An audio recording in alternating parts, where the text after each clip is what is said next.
नमस्कार। धर्मवीर भारती का एक प्रसिद्ध उपन्यास सूरज का सातवां घोड़ा।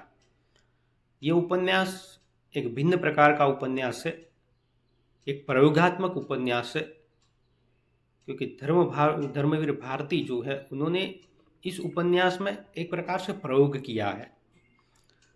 इसे एक आप लघु उपन्यास भी कह सकते हैं। लघु यानी कि छोटा, छोटा उपन्यास है।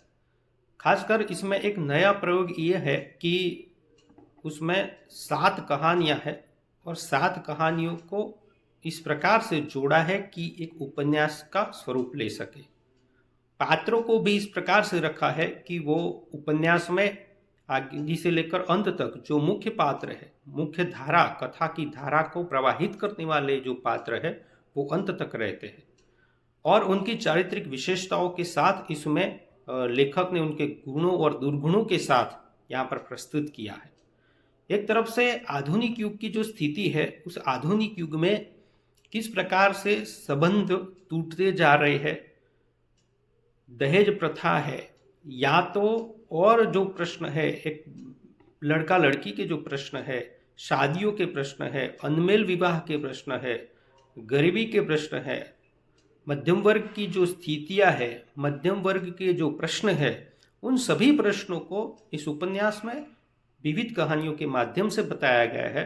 इसमें जमुना, लिली और सत्ती, ये 3 जो स्त्रियां नारियां है, उनको आधार बनाकर माणिक मुल्ला उसके साथ जुड़ते हैं और माणिक मुल्ला को किसी न किसी रूप से इन तीनों के साथ जोड़कर लेखक ने पूरी रचना एक नायक और नायिका के रूप में भी यहाँ पर प्रकट करने की कोशिश की है। तो इसमें 7 कहानियाँ जो है, उन कहानियों के बारे में हम देखते हैं। पहली कहानी है नमक की अदायगी। दोस्तों, ये प्रेमचंद के नमक के दारोगा कहानी की तरह इसका शीर्षक है, नमक की अदायगी। हम देखते हैं कि जिसका हम नमक खाते हैं उसका ऋण अदा करना होता है। तो कुछ इसी प्रकार का भाव है। माणिक मुल्ला के जो कोठी थी उसके पास जमुना नामक एक लड़की रहती थी और जमुना जो है वो माणिक से 5 साल में बड़ी थी। माणिक छोटे थे। जमुना की शादी जो है वो मैसर दलाल के बेटे तन्ना के साथ तय हो गई थी, किंतु जमुना मध्यवर्गीय परिवार की थी और उसके पापा जो है बैंक में क्लर्क थे, ज़्यादा तनख्वाह नहीं थी और जमुना का गोत्र जो है दिरादरियक थी, किंतु गोत्र नीचा था। तो आप देखिए यहाँ पर एक दिरादरी होने के, एक ही जाति के होने पर भी गोत्र देखा जाता है और गोत्र अगर नीचा है तो वो शादी नहीं हो पाई। जमुना इसी से दुखी रहती है। जमुना जो है वो माणिक के साथ अनेक कहानियों के किताबें मंगवाती है और आदि सब। माणिक को वो चिढ़ाती है, माणिक उसको जमुनिया जमुनिया कह के भागते हैं। तो एक बचपन में माणिक किस प्रकार से वो चिढ़ाते थे उसकी बात भी है। किंतु जमुना की जो अपेक्षाएं जो तन्ना के साथ थी वो पूरी नहीं हो पाई और इसीलिए जमुना जो है वो माणिक को दबोच लेती है कभी ना कभी। माणिक की भाभी जो है वो उन्होंने एक तय किया था कि वो गाय को रोटी खिलाएगी और कभी हर रोज़ गाय को रोटी खिलाने के लिए माणिक को जाना पड़ता। एक बार रात 9 बज गए या तो ज़्यादा लेट हो गया, उसके बाद माणिक जो है वो जाते हैं गाय को, और गाय जो थी वो जमुना के घर की अहाते में थी। वहाँ पर अंधेरा था और जमुना जो है वो तैयार होकर बैठी थी, वो सज सवर के बैठी थी, क्योंकि जो भीतरी अपेक्षाएं है, साइकोलॉजी कहती है आपके भीतर जो अपेक्षाएं है वो पूरी नहीं हो पाती है तो आप किसी न किसी रूप से उसे पूरी करने की कोशिश करते हैं। तो जमुना तैयार थी सज धज के।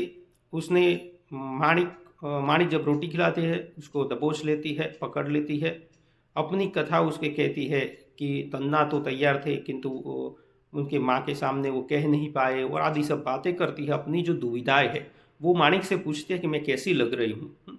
तो माणिक को तो छोटे थे, उनको ये सब क्या मालूम, फिर भी वो कहते अच्छी।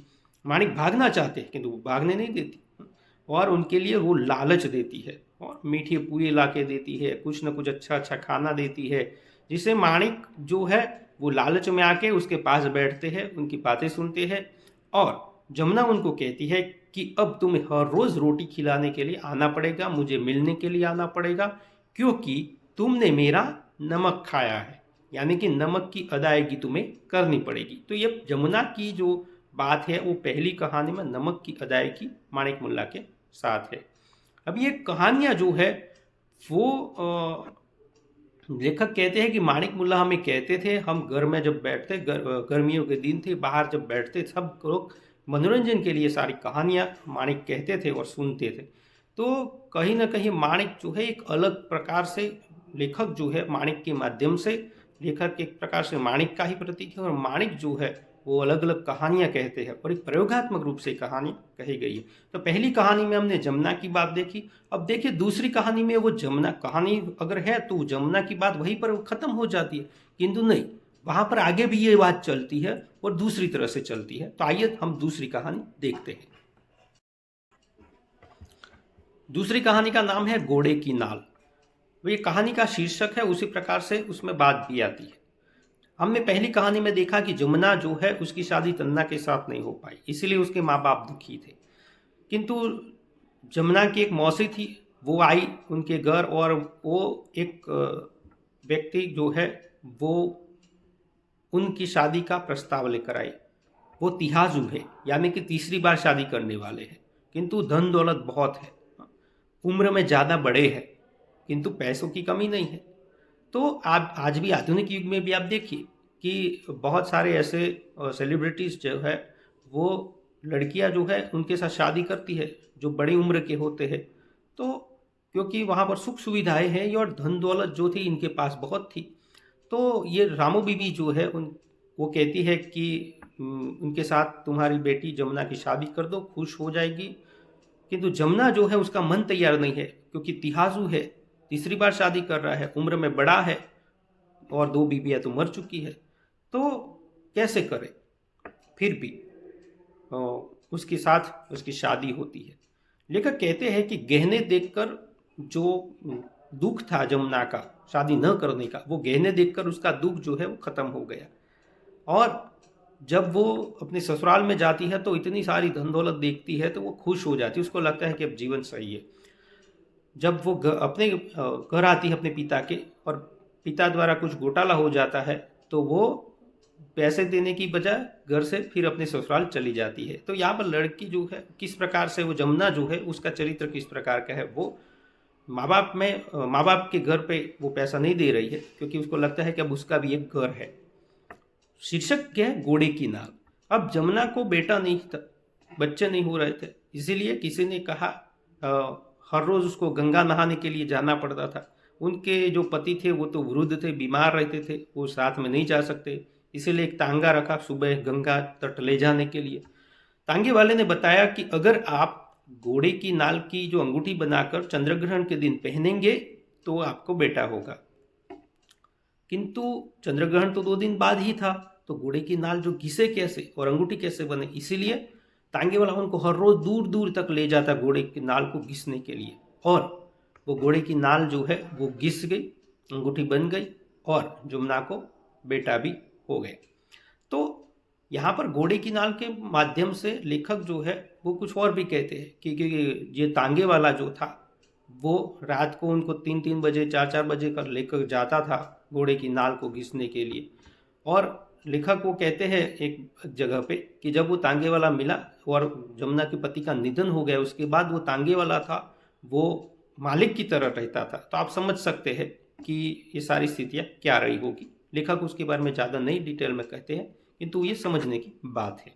तो घोड़े की नाल जो है वो शीर्षक जो है इस प्रकार वो भी जमुना के साथ जुड़ा है, और जमुना के जो जीवन था उसके साथ एक घोड़े की नाल जो है दोपहर, यानी कि तीसरी कहानी जो तन्ना की है, इसमें कोई शीर्षक नहीं है कि तन्ना जो है जिनका जमुना के साथ शादी होने वाली थी किंतु शादी नहीं हो पाई, तन्ना ने हिम्मत नहीं की, तो उनके जीवन की जो व्यस्तता है, उनकी व्यथा है, वो इस कहानी में है।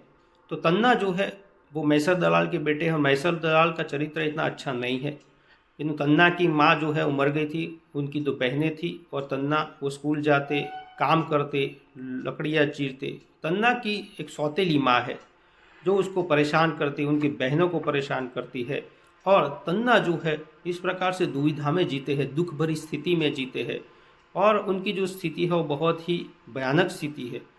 वहाँ पर तन्ना धीरे धीरे बढ़ने लगते हैं और रेलवे में नौकरी उनको पिता लगा देते हैं। उनके पिता मैसर दलाल का निधन हो जाता है। तन्ना जो है वो अपने घर का जो खाना पीना है वो पूरा करने में सक्षम नहीं है, इसीलिए पत्नी जो है वो घर छोड़ के चली जाती है।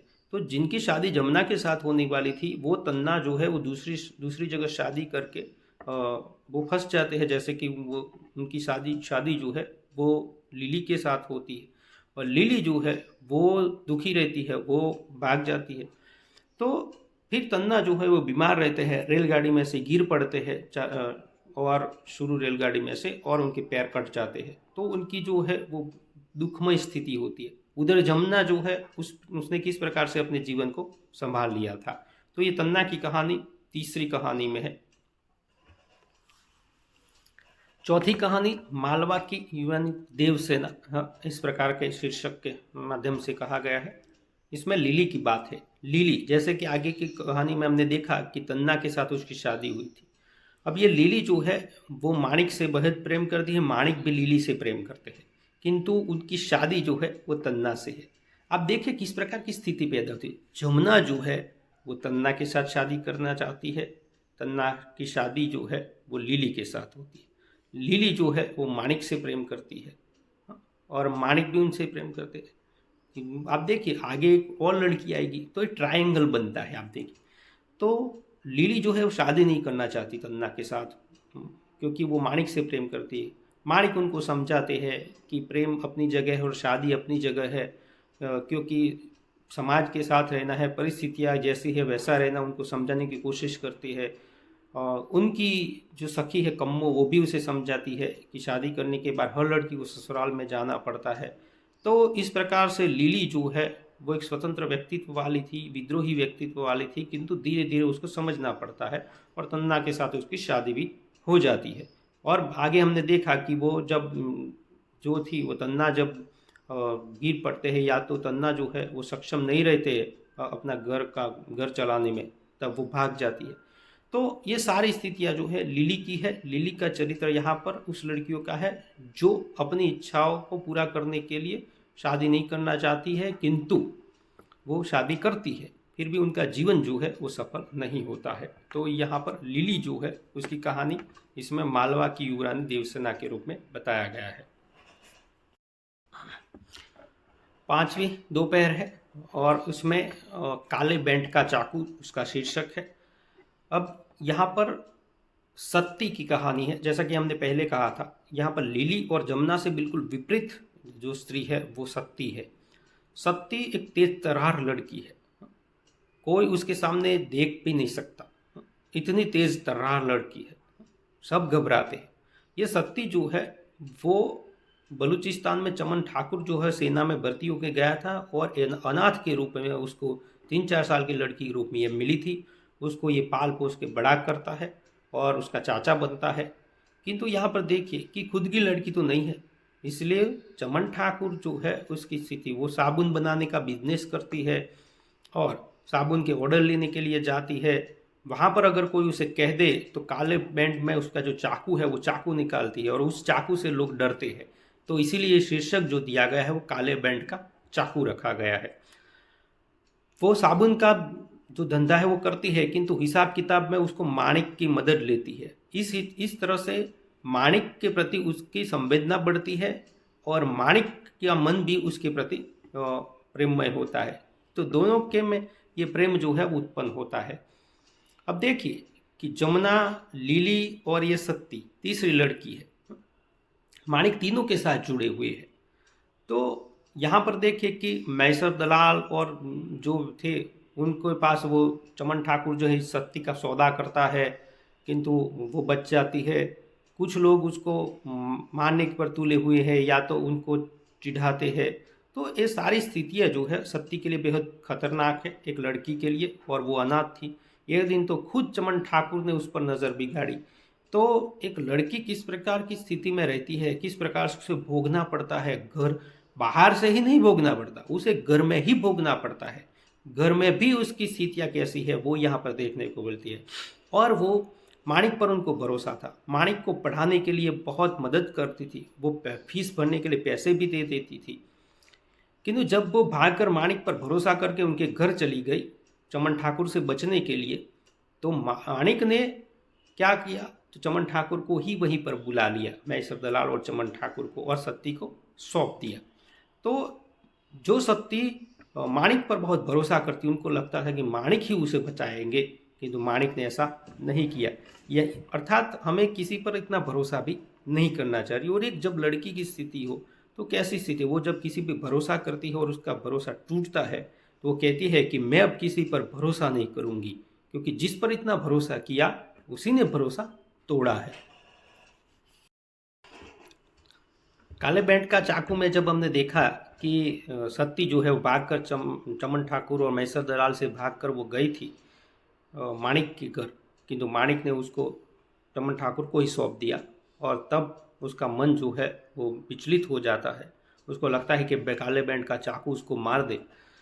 और फिर उसके बाद जो है वो छठी दोपहर है, इसमें भी सत्ती की कहानी है।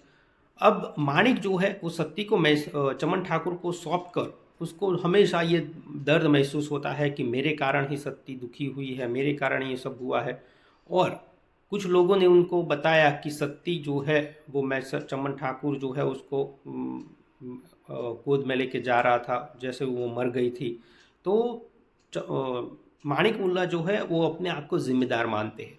वो समझते हैं कि सत्ती की जो स्थिति हुई है, सत्ती की जो मौत हुई है, उसके लिए वो खुद जिम्मेदार है। और उसी सोच में, उसी सोचते सोचते उनकी तबीयत बिगड़ती है, वो उनके स्वास्थ्य खराब होता जा रहा है, वो अपने आप को माफ़ नहीं कर पा रहे हैं। तो वो सारी स्थितियाँ जो है पैदा होती हैं, वो दुखी दुखी रहते हैं छठी दोपहर में। किंतु एक दिन जो क्या देखते हैं कि चाय पीने के लिए जाते हैं और वहाँ पर देखते हैं कि एक भिखारी जो है वो गाड़ी में बैठा है, चारपाई गाड़ी में, और एक लड़की जो है उसकी गोद में एक बच्चा है और उसको लेकर आ रही है। तो वो ध्यान से देखते हैं तो उसको लगता है कि अरे ये तो सत्ती है। यानी कि चमन ठाकुर जो है वो भिखारी के रूप में है और वो उसको स्थिति ऐसी नहीं है, इसलिए सत्ती की जो स्थिति हुई है उसलिए वैसे भी माणिक जिम्मेदार थी। किंतु माणिक देखते हैं कि उनको फिर वो महसूस होता है कि अच्छा है वो जिंदा तो है कम से कम, क्योंकि मेरे कारण मरी तो नहीं। उसको एक बच्चा भी है और वो चमन ठाकुर का ही बच्चा है। तो जो चाचा के रूप में थे वो वही लड़की का शोषण करते, सत्ती का शोषण करते हैं। जो लड़की चाकू लेके घूमती थी वो लड़की अब सौंप दिया है उसने सब, और माणिक को देखकर वो काले बैंड के चाकू पर उसकी नज़र जाती है, उसको निकालने के लिए वो तैयार हो जाते हैं, किंतु वो रुक जाती है। तो यहाँ पर काले बैंड का चाकू जो है वो पहले भी था और अभी भी है। और सत्ती जो है वो तेज तर्रार लड़की थी, उसका चरित्र ऐसा था कोई उसे देख नहीं सकता था किंतु परिस्थितियों विवश होकर लड़की को अपना जो है शोषण के सामने वो कितनी भी ताकत लगा ले, किंतु एक वर्ग ऐसा उसके सामने है जो उसके शोषण को वो हमेशा निरंतर करता रहता है। और जो चमन ठाकुर जो है उसके प्रतीक है, मैसर दलाल उसके प्रतीक है, माणिक कुछ न कुछ प्रकार से इसमें जिम्मेदार भी है, क्योंकि उन्होंने उसको बचाया नहीं, उनका भरोसा तोड़ा। और सत्ती इसीलिए उसको जिम्मेदार मानती है, मारने के लिए तैयार होती है। किंतु उधर माणिक को भी ये लगता है कि सत्ती जिंदा है तो अच्छा है। तो इस प्रकार से ये छठी दोपहर खत्म होती है।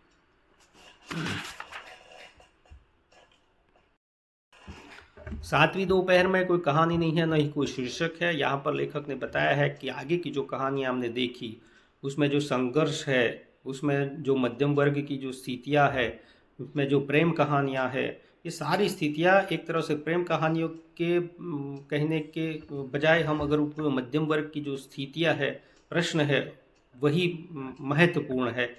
और यहाँ पर आप देखिए कि जमुना है या तो लीली है या और कोई है, उनकी स्थितियाँ उतनी अच्छी नहीं रही।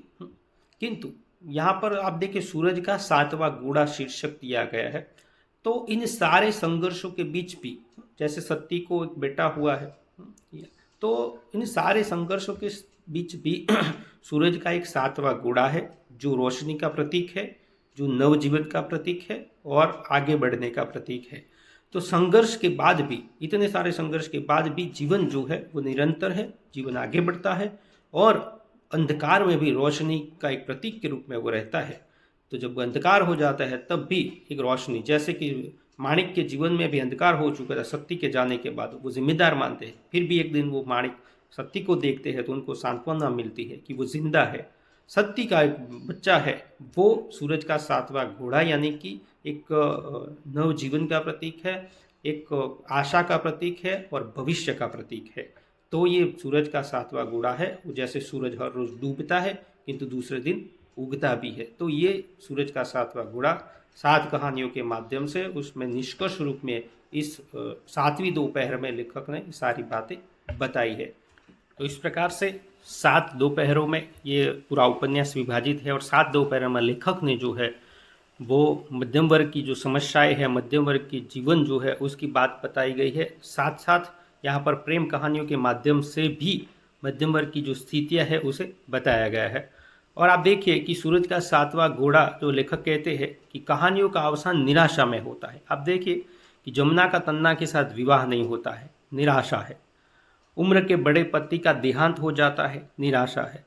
तांगे वाला रामधन उसकी स्थिति का लाभ उठाता है, ये भी एक निराशा ही है। और तन्ना का और बीवी लिली का विवाह जो है वो भी सुखपूर्ण नहीं रहता। तन्ना जैसे है उसके पैर कट जाते हैं, लिली उनको छोड़ के भाग जाती है। और आप देखिए कि लिली जो भी है बच्चे के साथ भाग जाती है। स्वाभिमानी सत्ती जो है उसकी स्थिति जो है वो क्या है, माणिक जो है उसको छोड़ देते हैं, वहाँ भी निराशा है। मैसल दलाल के हाथों उसे बिकना पड़ता है, बिकना मांगने पर मजबूर होना पड़ता है और अंत में उसका भी शोषण होता है। तो सारी स्थितियाँ जो है वो लेखक ने बताया है कि समाज में जो अंधकार है, मध्यवर्गीय समाज में जीवन में जो घरों में अंधकार है, उन स्थितियों को यहाँ पर लेखक ने बताया है। और आप देखिए कि लेखक कहते हैं कि उनका उद्देश्य जो है वो समाज में फैले उस अंधकार को चित्रित करना है, वास्तविकता ये नहीं है। वो कहते हैं कि लेखक की आस्था जो है वो भविष्य के प्रति है। वो देखते हैं कि वर्तमान कितना भी भयानक हो, वर्तमान कितना भी अंधकारमय हो और वर्तमान की स्थितियाँ कितनी भी बुरी हो, किंतु सूरज का 7वां घोड़ा यानी कि एक घोड़ा जो भविष्य का है वो अभी जिंदा है, यानी कि नई रोशनी जो है, नया जीवन जो है वो भविष्य का है। और हम वर्तमान कितना भी दुखमय हो, हम कहते हैं कि चलो आज इतना अच्छा नहीं है, आज ऐसी स्थितियाँ है तो कल अच्छी होगी। और आदमी व्यक्ति जो है उसी बात को ध्यान में रखते हुए आगे का जीवन जीता है, भविष्य को देखता है। कि हम किसी को भी ये देखते कि आज चलो अच्छा नहीं है तो कल अच्छा करेगा, तो ये भविष्य का घोड़ा है। और लेखक जो है वो भविष्य के प्रति आस्थावान है, आशावान है। और यही इस उपन्यास के माध्यम से दहेज प्रथा है, नारी का शोषण है और अनमिल विवाह है, और भरोसा तोड़ने की बात है, प्रेम की बात है, मध्यवर्गीय समाज की जो स्थितियां है उसकी बात है, उन सब का निरूपण करके इन भविष्य के प्रति आस्था को यहाँ पर उन्होंने उजागर किया है। धन्यवाद।